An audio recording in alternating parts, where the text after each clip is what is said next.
Please stand. Masaya nating ipaghanda ang pagdating ng manunubos, tagapagligtas natin. Tuwiri mga landas, mga alitan ay tapusin, sapagkat si Kristo'y darating.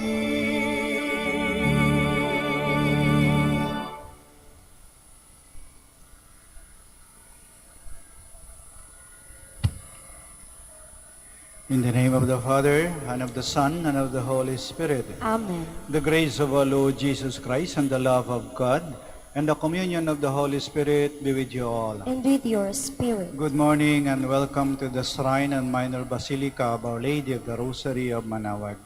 As we prepare ourselves to celebrate these sacred mysteries, we call to mind our sins and we ask God's mercy and forgiveness.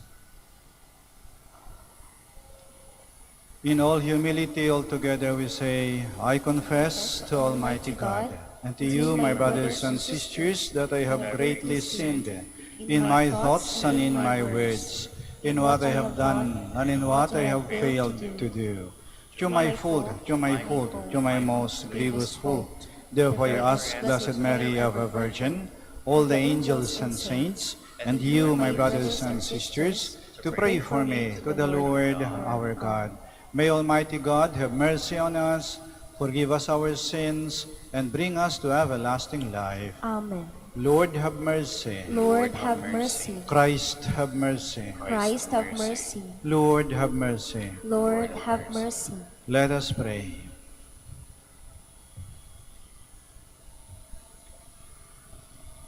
May the splendor of your glory dawn in our hearts, we pray, Almighty God, that all shadows of the night may be scattered, and we may be shown to be children of light by the advent of your only begotten Son, who lives and reigns with you in the unity of the Holy Spirit, God, forever and ever. Amen. Please be seated.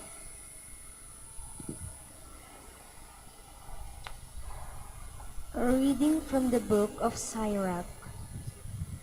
In those days, like a fire, there appeared the prophet Elijah, whose words were as flaming furnace. Their staff of bread he shattered. In his zeal he reduced them to stairs. By the Lord's word he shut up the heavens, and 3 times brought down fire. How awesome are you, Elijah, in your wondrous deeds, whose glory is equal to yours. You were taken aloft in a whirlwind of fire, in a chariot with fiery horses. You were destined, it is written, in time to come, to put an end to wrath before the day of the Lord, to turn back the hearts of fathers towards their sons, and to re-establish the tribes of Jacob. Blessed is he who shall have seen you, and who falls asleep in your friendship. The word of the Lord. Thanks be to God. Lord, make us turn to you. Let us see your face, and we shall be saved. Lord, make us turn to you. Let us see your face, and we shall be saved. O Shepherd of Israel, hearken, from your throne upon the cherubim shine forth. Rouse your power. Lord, make us turn to you. Let us see your face, and we shall be saved. Once again, O Lord of hosts, look down from heaven and see. Take care of this vine, and protect what your right hand has planted, the Son of Man whom you yourself made strong. Lord, make us turn to you. Let us see your face, and we shall be saved. May your help be with the man of your right hand, with the Son of Man whom you yourself made strong.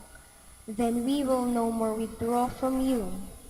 Give us new life, and we will call upon your name. Lord, make us turn to you. Let us see your face, and we shall be saved. Please stand. Alleluia, alleluia. Prepare the way of the Lord, make straight his paths. All flesh shall see the salvation of God. Alleluia, alleluia.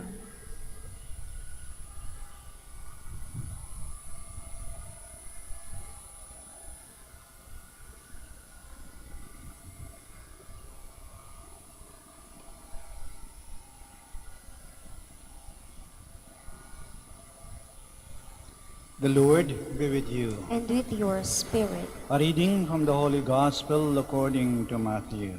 Glory to you, O Lord.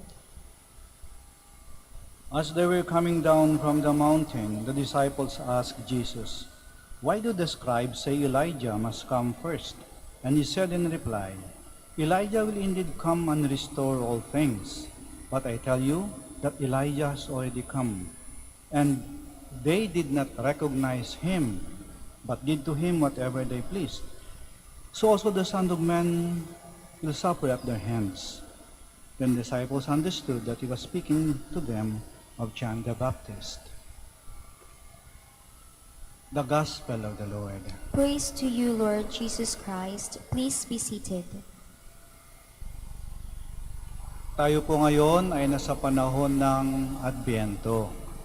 Ang Adbyento ay panahon ng paghahanda para sa pagdating ng ating Panginoon. Paghahanda para sa pagdating ng ating Panginoon. Ngunit kung minsan,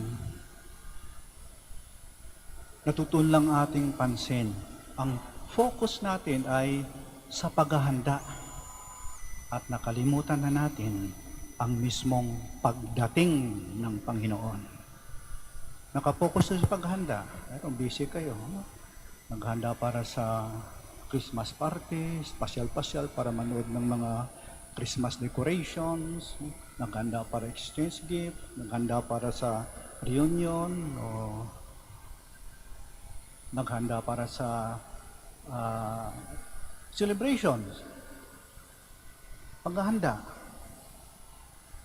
Pero yung mismong pagdating ng Panginoon, baka malimutan natin. Kaya tuloy, kung minsan, sa paghahanda niyang yan, o malapit na rin yung simbang gabi, paghahanda rin yan. Sa paghahanda na yan, no? Anong nangyayari?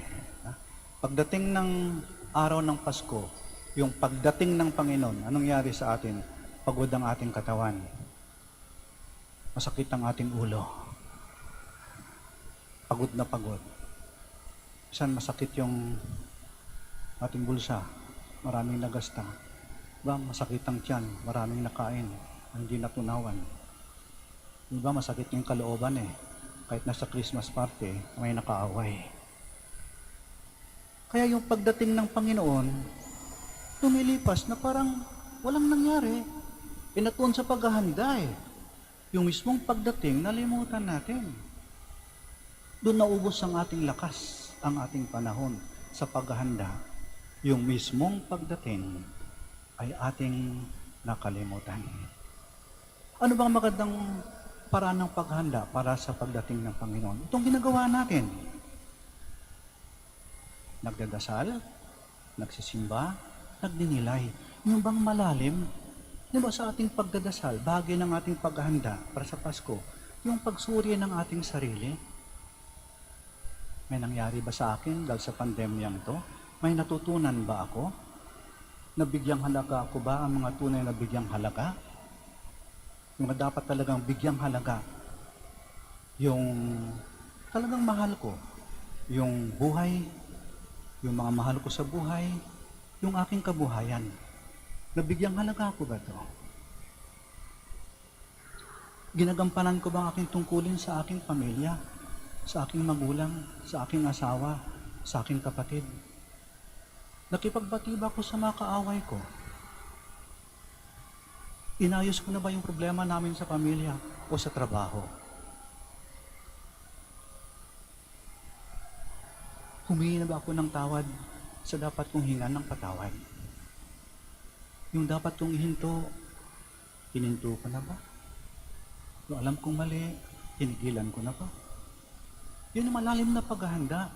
Yung nakikita mo yung dapat mong ayusin sa buhay mo para sa pagdating ng Panginoon, may nangyari sa iyo. Taon-taon ginagawa natin, naghanda tayo para sa Pasko eh. Ano nangyari? Wala naman nangyari, Father eh. Nakailang Pasko ka na? Ilang taon ka na ba? Taon-taon pinaghandaan mo yan eh. Ba't walang nangyari? Kasi natulang yung ating pansin sa paghahanda at hindi sa mismong pagdating ng ating Panginoon. Sinasabi nila na yung dalaw doon ng tanong sa Pasko, ikaw ba'y masaya o malungkot sa Pasko?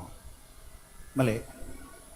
Ang Diyos ay hindi sinilang sa mundo para pasayahin ka o palungkutin ka. Ang Diyos ay sinilang sa mundo para baguhin ka. At pag nagbago ka, doon magmula ang tunay mong kaligayahan. Doon ka tunay na maging masaya. Sapagkat ikaw ay naging malapit sa Diyos. Yan ang ating paghandaan. Kaya sa misang to, no, sana ilakip natin sa ating taimtim na panalangin. Panginoon, tulungan mo po ako. Mahal na Ina, tulungan mo po ako. Sana maging malalim pa ang aming pagmamahalan at pagtutulungan sa aming pamilya. Kung kailan ako ay magpakababa, gagawin ko upang kami magkaayos. Sa tahanan, sa trabaho, sa lipunan, sa simbahan, sa aming parokya o saan man ako naroroon. Yun ang tunay na paghahanda. Si Kristo, hindi sisilang sa sabsaban. Gano'n, inanda na naman yung Belen, no? May Belen dyan. Hindi yan sisilang si Kristo sa Belen. Hindi. Sisilang siya, darating siya sa ating mga puso. Kaya natin paghahanda, nililinis natin, inaayos natin ang ating mga puso upang pagdating ni Kristo sa araw ng Pasko, may nangyari sa atin. Ramdam natin ang kanyang pagdating. May nangyari sa akin. Parang ibang tao na ako, Father, may nagbago sa akin. Lalo kong minahal ang aking pamilya. Pinatawad ko mga taong dapat kong patawarin. Nilapitan ko mga taong dapat kong lapitan. Nagkaayos na kasi panatag na ako. Payapa ako. Malinis yung konsyensya ko. At higit sa lahat, I have the peace of mind. Talagang dumating sa akin si Kristo. Doon lamang ako ako ng karapatan na sabihin, Merry Christmas. May nangyari sa akin ngayong Pasko. Nagbunga ang aking paghahanda. Dumating si Kristo sa buhay ko. Sitayo po tayo. God sent Elijah and John the Baptist to remind the people of their need to change their way of life. In prayer, let us ask God the Father to help us attain genuine conversion. Our response is, Lord, hear our prayer. Lord, hear our prayer. That the Holy Father and the bishops of the Church may inspire people to trust in God amidst life's difficulties. Let us pray to the Lord. Lord, hear our prayer. That those who are struggling in their faith may experience and recognize God working in their lives. Let us pray to the Lord. Lord, hear our prayer. That parents and teachers may pass on the faith to the young people of our time by their witness and examples. Let us pray to the Lord. Lord, hear our prayer. That the sick may share in the hope and joy of the Advent season. Let us pray to the Lord. Lord, hear our prayer. That the dead may enjoy their eternal reward in heaven. Let us pray to the Lord. Lord, hear our prayer. We pray for the intentions of this Mass, and in the silence of our hearts, we present to the Lord our own personal intentions. Let us also remember to pray for those people who ask for our prayers.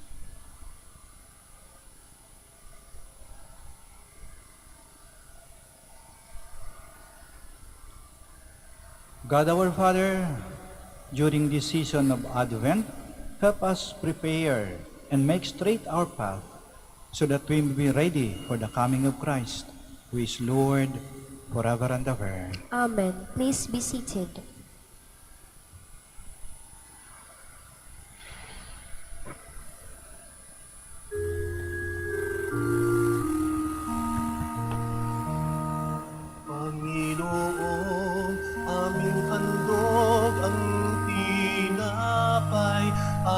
alak-alay ng bayang umaasa sa pagdating mo. Gayon din aming hinahanda ang aming puso upang dito'y manahan ka sa pagdating mo. Panginoon, aming handog ang tinapay at alak-alay ng bayang umaasa sa pagdating mo. Gayon din aming hinahanda ang aming puso upang dito'y manahan ka sa pagdating mo.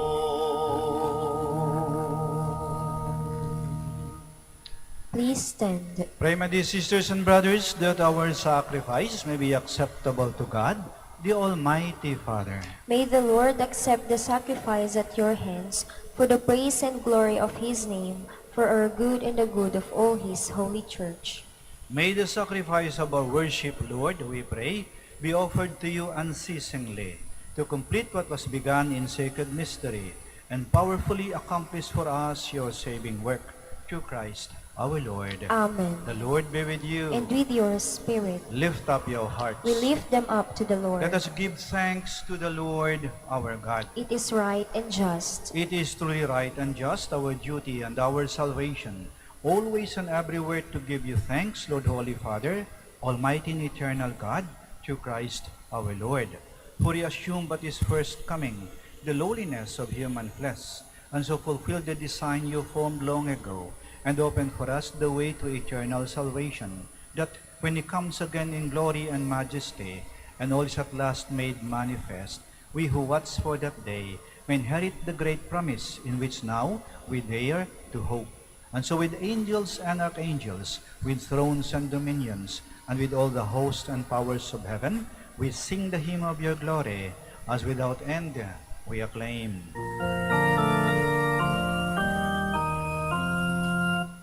Holy, holy, holy, Lord God of hosts. Heaven and earth are full of your glory.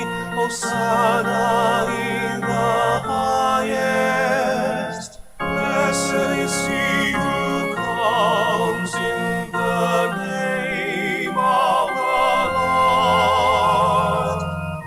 Hosanna, Hosanna in the highest. Please kneel.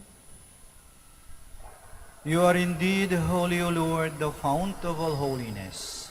Make holy, therefore, these gifts, we pray, by sending down your Spirit upon them like the dewfall, so that they may become for us the body and blood of our Lord Jesus Christ.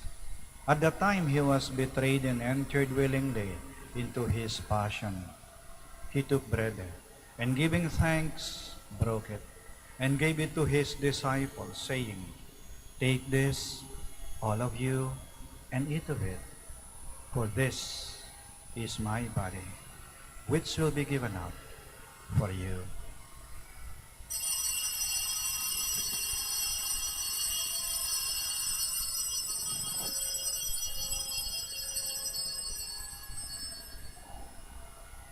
In a similar way, when supper was ended, he took the chalice, and once more giving thanks, he gave it to his disciples, saying, "Take this, all of you, and drink from it. For this is the chalice of my blood, the blood of the new and eternal covenant, which will be poured out for you and for many, for the forgiveness of sins. Do this in memory of me."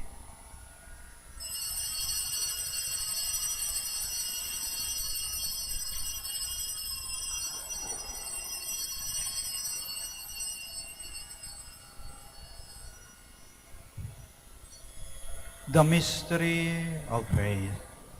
We proclaim your death, O Lord, and profess your resurrection until you come again.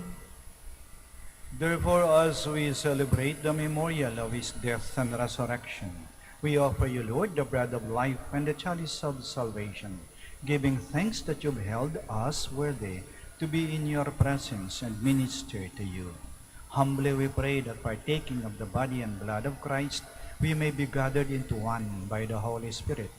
Remember, Lord, your church spread throughout the world, and bring her to the fullness of charity, together with Francis, our Pope, Socrates, our Bishop, Fidelis, his auxiliary bishop, and all the clergy. Remember also our brothers and sisters who have fallen asleep in the hope of the resurrection, and all who have died in your mercy. Welcome them into the light of your face. Have mercy on us all, we pray, that with the Blessed Virgin Mary, Mother of God, with Blessed Joseph, her most chaste spouse, with the blessed apostles, and all the saints who have pleased you throughout the ages, we may merit to be co-heirs to eternal life, and may praise and glorify you to your Son, Jesus Christ. Through him, and with him, and in him, O God, Almighty Father, in the unity of the Holy Spirit, all glory and honor is yours, forever and ever. Amen. Please stand. Now, in loving confidence, we pray to our Father in the words Christ taught us.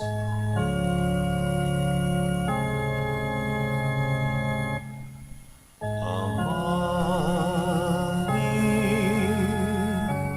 wala kang tawag.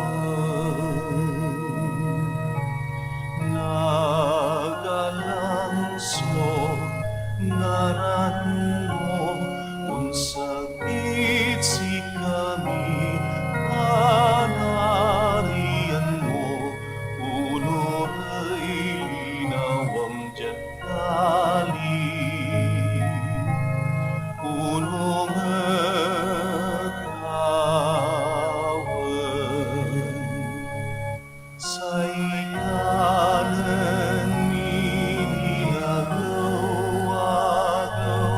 idermot si kami naguhaya, ang pandien mo'y kasalanan mi, ulong na panaman dimi, kasalanay ng kasalanan, at si kami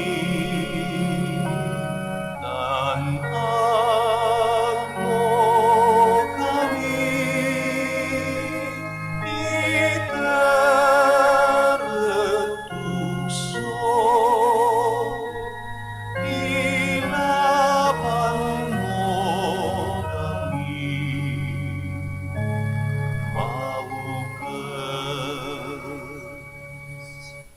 Deliver us, Lord, we pray, from every evil. Graciously grant peace in our days, that by the help of your mercy, we may be always free from sin and safe from all distress, as we await the blessed hope and the coming of our Savior, Jesus Christ. For the kingdom, the power, and the glory are yours, now and forever. Lord Jesus Christ, who said to your apostles, "Peace I leave you, my peace I give you," do not look on our sins, but on the faith of your church, and graciously grant her peace and unity, in accordance with your will, who live and reign forever and ever. Amen. The peace of the Lord be with you always. And with your spirit. We offer each other the sign of peace. Peace be with you. Lamb of God, You take away the sins of the world, have mercy on us. Lamb of God, you take away the sins of the world, have mercy on us. Lamb of God, you take away the sins of the world, grant us peace. Please kneel.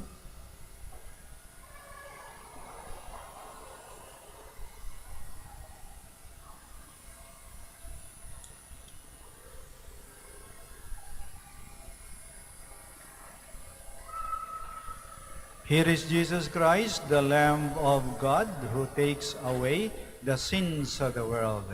Blessed are those called to the supper of the Lamb. Lord, I am not worthy that you should enter under my roof, but only say the word, and my soul shall be healed.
Kay gulo lang ng mundo, hirap, sakuna at lungkot. Kaya't sama-sama tayo manalangin dahil darating na ang Pasko. Panginoon, halina, pumarito ka. Sagipin mo ang bayang, ikaw ang pag-asa. Gabay ng mga mahihirap.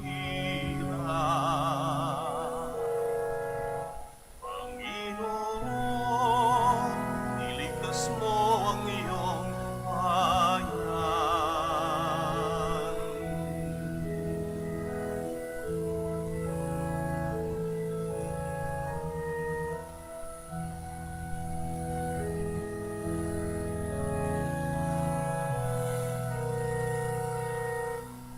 Di ba kay saya dapat ng Pasko?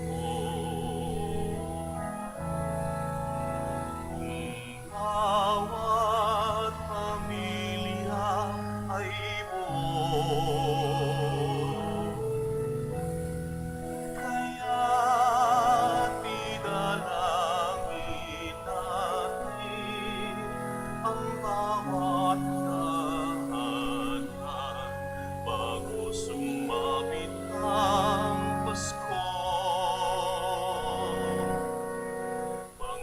Panginoon, halina, pumarito ka. Sagipin mo ang bayang, ikaw ang pag-asa.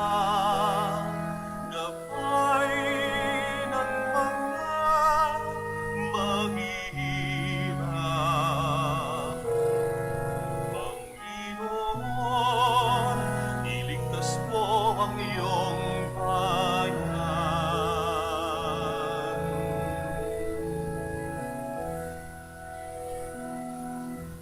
Di ba't kay saya dapat ng Pasko? Kung bawat pamilya ay buo, kaya't idalangin natin ang bawat tahanan bago sumapit ang Pasko.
Let us all kneel to pray the prayer for the elections.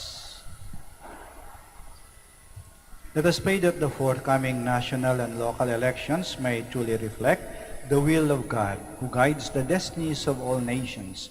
Let us pray together. Deliver us, Lord. Deliver us, Lord, from coercion, intimidation, violence, and terrorism, Deliver us, Lord. from dishonesty, lies, and all distortion of truth, Deliver us, Lord. from bribery, graft, and all conspiracy for fraud, Deliver us, Lord.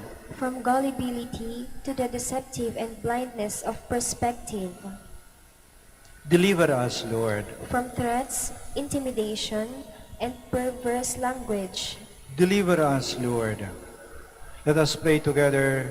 Hear us, Lord. Hear us, Lord, that conscience may always be our ultimate norm, Hear us, Lord. that the common good may always be our highest goal, Hear us, Lord. that human dignity may be respected all the time, Hear us, Lord. that the poor and the weak may always have the priority, Hear us, Lord. that care for creation may never be ignored, Hear us, Lord. that solidarity may guide the path of peace and development, Hear us, Lord. that genuine fear of God and love of neighbors may guide those who seek public office. Hear us, Lord.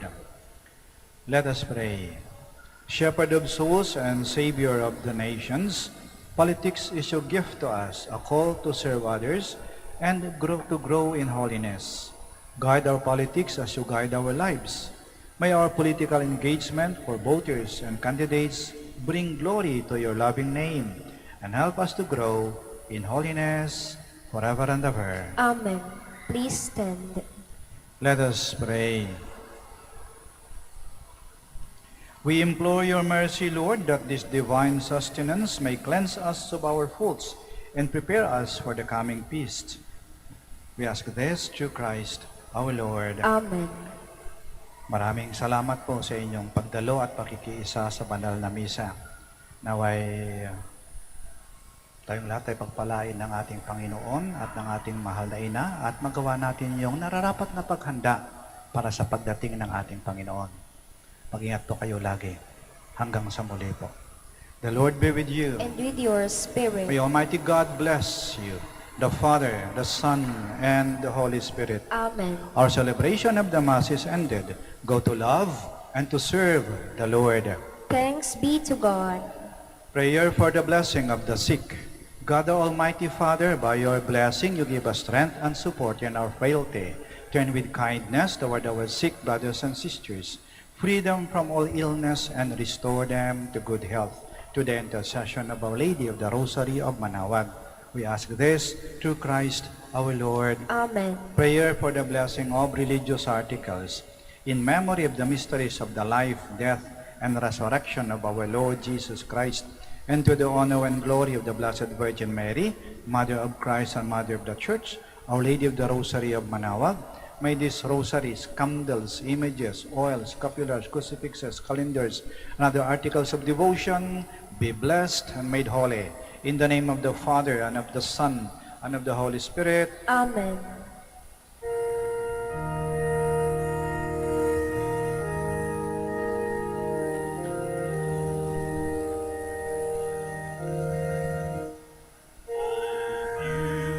Beautiful Mary, our loving mother, do help us and lead us to our way to heaven.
Sa baba lang po, sa baba lang.